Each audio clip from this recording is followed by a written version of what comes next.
Welcome everybody, the last day of Thundercats week and the end of my Thundercats collection, as a matter of fact. Got Lion-O and the Sword of Omens. I have lost his little, he used to have like a golden claw shield, and there was also a, it's like a little ring thing you could put in and his eyes would light up. I don't know if his, I can't remember if his belt lit up. I think it's just his eyes lit up to show the vision or whatever. I forget what they called the power, but it was, he had some kind of special power with the sword where his eyes would light up and he could far see or something. But his, I say there's his, he just swings his little sword around with his switch. It's not near as spring loaded as Tiger's was, I guess because he's not using a whip. And let's say he got the big insignia on his belt.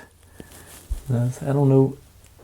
I could probably rig something up to make his eyes light up, because it should still, they should still light up if I could get.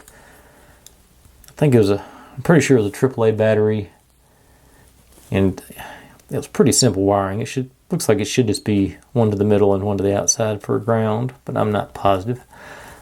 I'll try it out eventually, and we'll see if we can't get that working. Pretty standard, boots. Eyes, got the side hairdo thing going. I don't know why they went sideways with his mane rather than back, but that's what they did with it. You got some wild swirls over here in the back side.